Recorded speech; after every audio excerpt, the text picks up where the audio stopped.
Alrighty, let's close with the Bucs 2021 recap. I remember I was not hot. I'm not hot on the Bucs this year. I definitely wasn't. I wasn't calling for the same kind of demise as I kind of am this year, but I definitely didn't like the 12 last year, and they ended up getting over it at 13-4. But what kind of helps kind of support a little bit of what like my preconceived notions was they ended up going 9-8 ATS. So they were kind of like just meeting expectations every other week. In fact, so $100 better was actually negative $28 betting on a 13-4 team last year.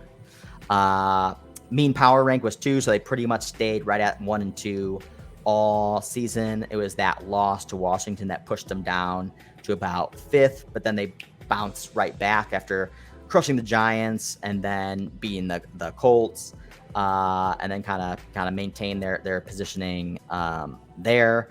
Opponent mean power ranking is around 18, so pretty on the higher of the spectrum that we've seen. The Pythag had him at 12, so kind of as good as expectation. Anything that sticks out to you guys from last season, kind of looking at the game-by-game breakdown? Yeah, I think Antonio Brown, it was a big story for the Bucs. And when he went down, I believe it was after week 6, which would be against Miami. Maybe it's week 5. No, it was week 6 after Philadelphia. And okay, they beat the Bears in a thrashing. The offense didn't actually do anything that game, and you kind of start to see a little bit of a dip with the Saints, with the loss against the Saints, the bad loss against Washington, and then okay, they had some win over the Giants and the Falcons, a close game against the Colts, but the offense took a bit of. I have some numbers here. Which I think illustrate the broader point, and I think was expressed in kind of that sequence against the Saints and football team, which is that I tend to think that on-off splits are pretty noisy over time, but with Antonio Brown, the Bucs were 15-3, and their EPA was 0.23. Without Antonio Brown, this is in the past 2 years, the EPA was 0.12, and they were 13-7. Okay, we know Brady is a creature of habit, and he throws to certain guys and works well with them. And I'm sure Joe can speak to this better than I can. But at some point, even if in general on-off splits are pretty noisy, you got to kind of pay attention to what happened when Antonio Brown was with versus without. Yeah. On-off splits are what they are, and it's a lot of. Well, there are so many other factors, they become fairly static. But Tom Brady in particular, I think he's the best quarterback in the NFL. I think it's a travesty he didn't win MVP last year. But I also think that he is uniquely frustrating when it comes to chemistry and all of the more intangible facets of football, because he does truly fall in love with certain receivers, Gronk and AB particularly, which can become really frustrating when Gronk and AB are his 3rd and 4th best options for throwing the ball to, respectively, in 2021. Like, dude, you've got Mike Evans and Chris Godwin, and they're young and not these 2 old heads over here who are like a shell of themselves. AB was still really good, Gronk was still good, but throw the ball to Mike Evans. When AB went down, you could tell that the offense just didn't look right. And in the playoff game against the Rams, when Godwin is also out, it's just Mike Evans, and then they have a pretty deep receiving core, even before they added Julio Jones, who may or may not be any good at football in the year 2022. But like, he's throwing slants behind Tyler Johnson, who's a perfectly consummate wide receiver. Like, he is a perfectly fine depth receiver. He just can't get the timing right, and Brady's not looking at him. He's trying to force balls to Mike Evans. Tom Brady is a unique quarterback in that when things are not the way he likes, whether that is a good or bad thing, if it's not the way he likes it, he is going to look like a totally different guy. There's another thing here is as well as, and this is one of the reasons why, again, I talk so much shit about Pythag, is, again, for most, I would say, like, oh, the Bucs won 13 games. Pythag said they should have won 12 games, so generally in line. I'm looking at mean margin. Okay, again, time weighted, how much they were winning or losing by. 1, 2, 3, 4, 5, 6 games, they averaged negative points. So they're on average losing the game by margin. This isn't like even 1 or 2 points. It's 8, 3, 7, 2, 6, and 6. Same thing with the mean win probability. Kind of tells a similar story. 20%, 32%, 19%, 33%, 27%, 42%. So that's far more than just the 4 losses. So if anything, it should be saying this team way overperformed. And we're already talking about, we saw ugly cracks, ugly game versus the Saints, ugly game versus the Jets. The Jets game, they had a 27% chance, like that's their mean win probability, and they ended up winning it. You know, kind of like storming back in the final seconds, which I was like, really, I remember that game because I ended up winning money because I was betting the Bucs live. But I still felt like super lucky that even ended up happening. Because it ended up like being a blown coverage that like Tom Brady took advantage. And he's one of the greatest quarterbacks ever, was one of the greatest quarterbacks even just last year, to your point, Joe. Like, and he took advantage. And that's one of the reasons why you can feel comfortable kind of betting on the Bucs to come back from a deficit, because they have the talent. But the thing is, I'm even just looking at the max deficit. So how many games were they losing in? They were losing in 11 games. This is a team that went 13-4. I see everything just on this page alone says that was a huge overstatement. And are they better this year though? I mean, Brady's older. They don't have AB, they don't have Gronk, and that's the chemistry. That's the security blankets. That's when, if you're under pressure, you need to get bailed out. And now I think the offensive line is worse. I'm not saying it's bad. But it's worse, at least again from that chemistry perspective. And now you don't have the chemistry at receiver as well.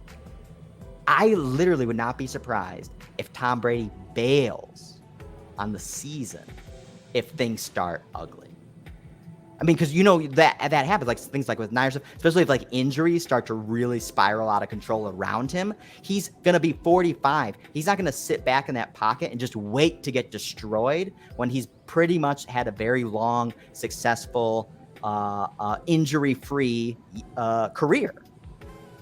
And he's gonna put himself in a position to maybe get a compound fracture leg, torn ACL. Neck injury that destroys the rest of his life. No pushback. No, I mean, it's a little dramatic. If they go like 0-6, I would. I don't think it's not even necessarily about the 0-6, but this is the thing: is if they're not going to compete for the playoffs, then why keep playing when you're 45? Because he's delusional, and that's what makes it great. He's fucking insane. Like, actually, he does not. He looks at we're 2 games out of the playoffs in week 14 like a challenge, whereas we look at it like a statistical probability that his season's over. Oh no, his competitive nature definitely a wild. He's crazy in that, yes, for sure. All right, so off-season changes. I saw you tweet, Joe, about Julio Jones, that you thought his foot was falling off, and that he's basically.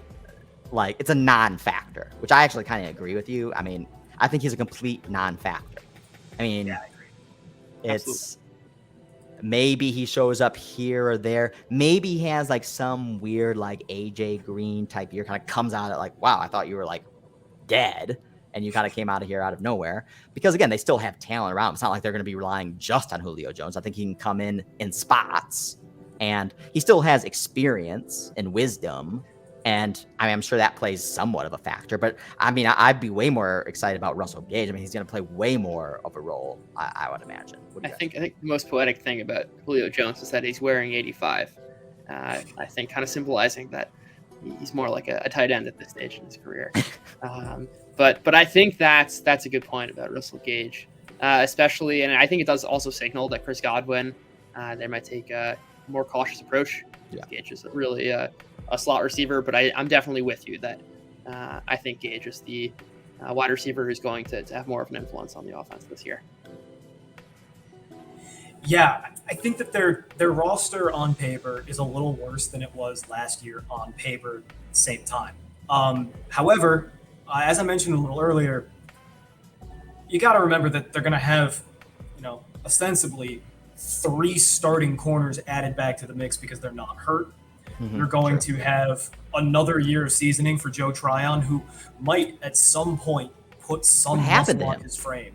Well, the thing is that he's Jamal Adams with a few more inches of height, so he's really fast and he's got some really nice finesse moves. He's just got no pass rushing strength, because Jamal Adams should also be a pass rusher. But because he was one of those preseason stars as well. Yeah, well, he's a great athlete. He's a lot like Leonard Floyd in that he is fast and long and should theoretically generate a lot of pressure, but he's got no strength and he's kind of raw. So maybe another year of seasoning, an NFL workout program, maybe he could develop. I think Akeem Hicks is an upgrade over Ndamukong Suh, but for sure.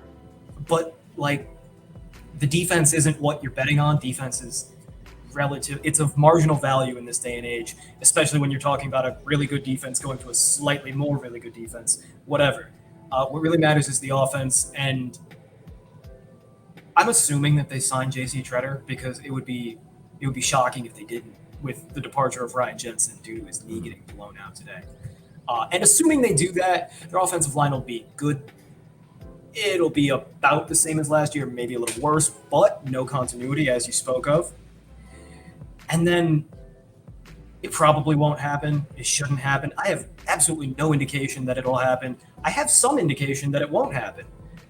Tom Brady is 45, and at some point his arm could start to slip, and he could go from an A- arm to like a B arm, and he'll still be good, but I currently have the Bucs rated as the best team in the NFL, and any slippage from Tom Brady will knock him down from 1 to like 5 or 6, and then all of a sudden 12, 13 wins doesn't look as probable. Yeah, but if you have them ranked as number 1, you do not seem worried about the things I'm worried about. You make a good point. I think the defense will be better, but the thing is, but you also mentioned as well, the defense is like not nearly as important as like some people want to make it out to be. I don't want to say defense doesn't matter. Yeah. I think also they're extremely fragile on defense, right? They're one injury away from, wait a second, right? We've lost Jason Pierre-Paul, right? Carlton Davis goes down. Our secondary all of a sudden isn't so good.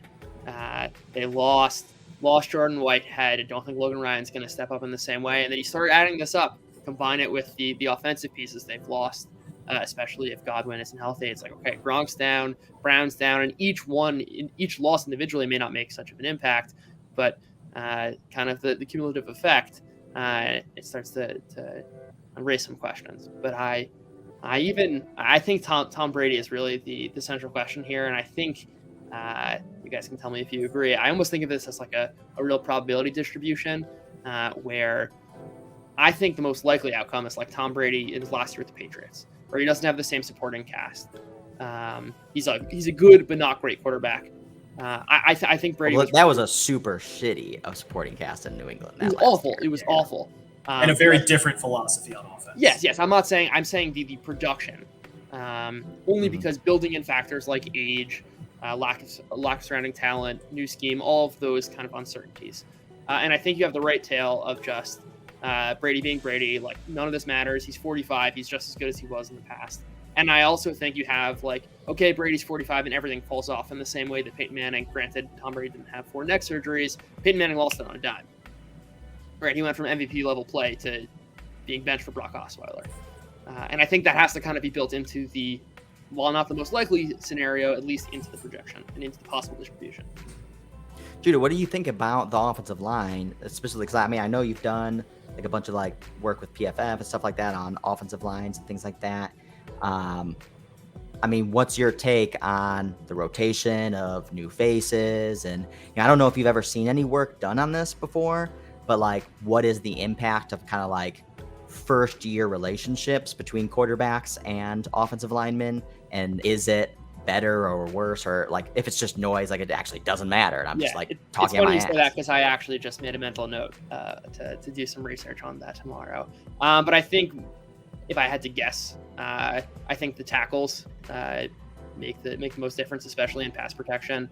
And they still have continuity there. Tristan Wirfs is the best tackle, I think, in the NFL. Donovan Smith's still solid. Shaq Mason's a good guard. I don't think Ryan Jensen's particularly good and has really declined. I think they're still going to be a very good to elite offensive line, regardless of the new faces. I think Tom Brady being able to get rid of the ball really quickly helps elevate the offensive line's play. I don't think it's such of all the worries that the Bucs have this year. I don't think the offensive line and their continuity is the biggest one. That could be fair. Yeah, Tom Brady just makes the offensive line's job so much easier too. Not only because he gets the ball out quick, but because he's so good at recognizing pressures and organizing protections. Like, there's a reason that Donovan Smith went from a maybe he's a good starting tackle to he's a good starting tackle. Like, there's a reason Ryan Jensen went from a journeyman backup center to somebody that a lot of respectable people consider a top 5 center. Like, there's a Brady effect with offensive lines that I don't think can be discounted. Yeah, and then even more so, kind of like a more like thematic observation, which is just quarterbacks have a huge impact on the efficacy and kind of perception of the offensive line, which I feel like anyone who has a more nuanced view of sports, particular sports betting, recognizes that. I mean, I don't know, PFF's posted like half their articles on kind of demonstrating that is the case. I think like a huge great example is just like last year, like such a strong narrative around the Bears offensive line being it's like one of the worst offensive lines in history, and like Justin Fields not getting a chance. And it's like it's not that it was like a great offensive line, but it was almost like a mediocre offensive line. Yeah, totally. It's just Justin Fields is a very poor decision maker, holds on to the ball too long. Like, he compounded the weaknesses of that offensive line, and kind of similar can be cascaded across like everyone else. But you make a great example about Tom Brady specifically, and it's actually one of the reasons why I think too is it's his skill set, his ability to move in the pocket, why he's been able to avoid injury for so long. I mean, he had that one devastating knee injury like 15 years ago now, which was, again, like that's a type of play that doesn't even happen in the NFL anymore because they kind of like stopped from quarterbacks or DBs like lunging at the quarterback's kind of knees and ankles and stuff. And it's like the pocket presence, the be able to like kind of move around. So actually one of the things that I loved about Mac Jones, like right away, is like his ability to kind of just like pivot throughout the pocket. And you can kind of see like there's a lot of quarterbacks. I feel like it's like that's very, very hard to teach because there is a component of just kind of this feel and yeah, so tangent there. But all right, so Bucs 2022, a little bit less of elevated expectations. So we're not looking at 12 expected wins. We're at least looking at 11 now. So down a full game. Boom. Our first Pythag 2.0 model bet, which is telling us to bet the under. Sorry, Joe, on that one. I'll take that action. And nonetheless, that comes with the 7th easiest schedule implied by, again, future win totals. Net positive 8 days of rest. So that seems kind of advantageous. Minus 250 to win the division. Yuck. Plus 550. Oh, I added this one because this is the one where I feel like if I'm wrong about the Bucs, but right about the Saints, I like the plus 550 to make the playoffs via the wild card.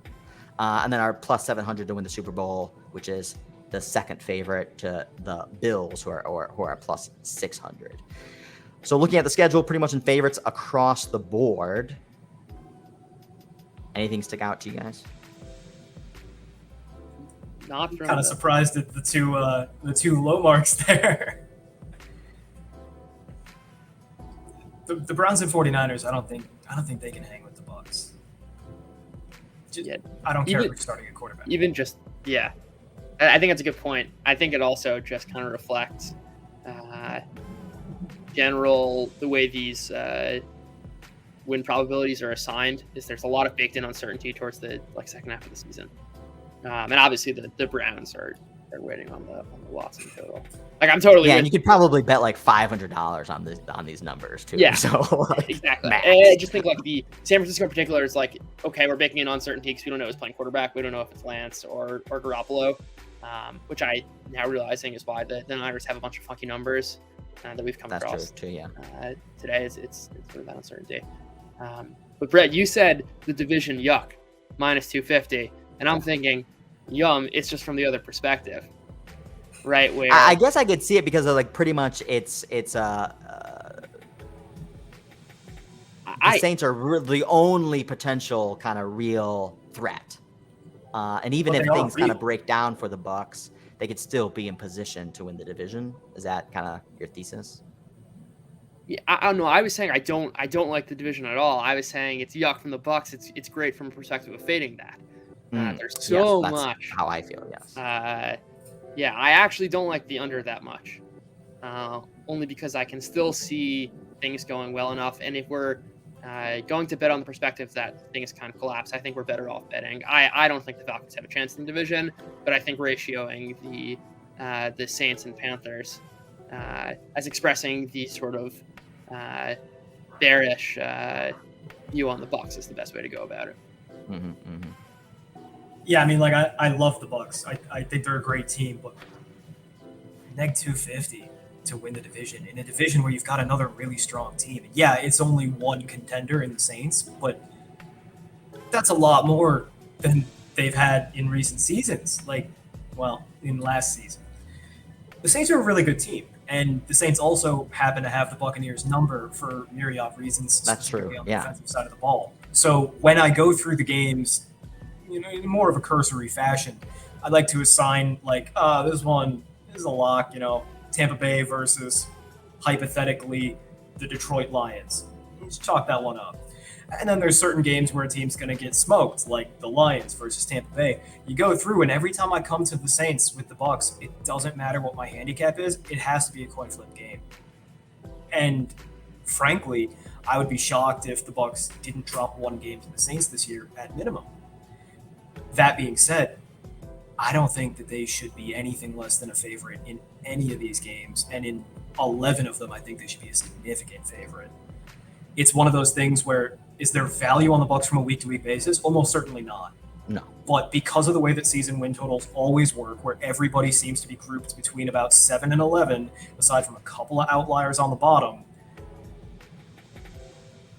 the Buccaneers are probably going to win 11 around. Even if you're really low on them, they're probably still going to beat teams like Pittsburgh and Carolina and Seattle and who knows who's playing quarterback for Cleveland. That could go one of a few ways. But like you add it up, and all of a sudden you're like, it'd be kind of tough for him to go under 11. Yeah. Although this is a nasty start to the season, though, that first 4 weeks. Cowboys, Saints, Packers, Chiefs. I mean, 0-4 is not outside the realm of possibility.